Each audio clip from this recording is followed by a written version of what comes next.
నెల్లూరు జిల్లా కావలి sub division పరిధిలోని Udayagiri police station limits Udayagiri మండలంలో గడ్డంవారిపల్లి అనే గ్రామంలో ఈ నెల డిసెంబర్ నెల 13/12/24 తేదీ సాయంత్రం 4 గంటలప్పుడు కోదారి పద్మావతి అనే ఆమె వయసు 60 సంవత్సరాలు ఉంటుంది.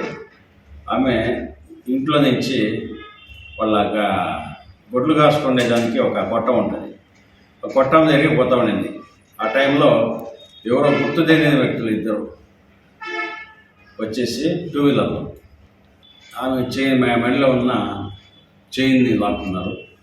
ఆ టైంలో ఆమె రెసిస్టెన్స్ ఇవ్వగా ఆమెకి గాయాలు కూడా కలిగినాయి. ఆమె గొంతు పిసకడం, ఆమెని కొట్టడం కూడా జరిగింది. తీసుకొనేసి ఆ చైన్తో కూడా వాళ్ళు పరారైపోయారు. ఈ విషయంగా మాకు కంప్లైంట్ ఇవ్వడం జరిగింది.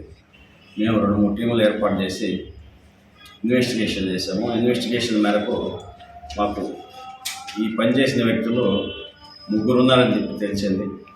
ఆ బండి కూడా మా వాళ్ళు ఆ సీన్ ఆఫ్ అఫెన్స్ దగ్గర మొత్తం వెతుకులాడినప్పుడు లోపల అడవి ప్రాంతంలో 2 వీలర్ కూడా పడిపోయి ఉండడం జరిగింది.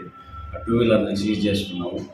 తర్వాత ఈ ఇన్వెస్టిగేషన్ ఆధారంగా షేక్ అరీఫ్ తండ్రి బాషి వయసు 21 సంవత్సరాలు, సాయిబాబా గుడి, గోరంట్ల, గుంటూరు టౌన్. తర్వాత షేక్ నాగూర్ తండ్రి పేరు మస్తాన్, వయసు 23 సంవత్సరాలు, అమరావతి రోడ్, గుంటూరు టౌన్. ఇంకొకతను లక్ష్మీ నరసింహ. వీళ్ళు 3 కలిసి 2 వీలర్లో ఈ అఫెన్స్ చేసినారని చెప్పి తెలిసింది.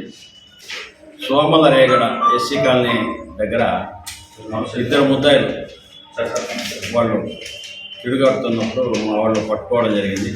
మిగతా 3వ ముద్దాయిని ఇంకా అరెస్ట్ చేయాల్సి ఉంది. వాళ్ళిద్దరిని కూడా పట్టుకొని అరెస్ట్ చేయడం జరిగింది. అరెస్ట్ విషయంలో కూడా వీళ్ళ మీద ఇంతకుముందు ఏమైనా కేసులు ఉన్నాయని కూడా విచారించాము. ఇంతకుముందు ఏదో గొర్రెలు దొంగలిసిన కేసులో వీళ్ళు ముద్దాయిలుగా ఉన్నట్టు తెలియదు. అంత తప్ప వేరే కేసులు కనబడలేదు మాకు. ఈరోజు ఇప్పుడు రిమాండ్ పెట్టడం జరుగుతుంది.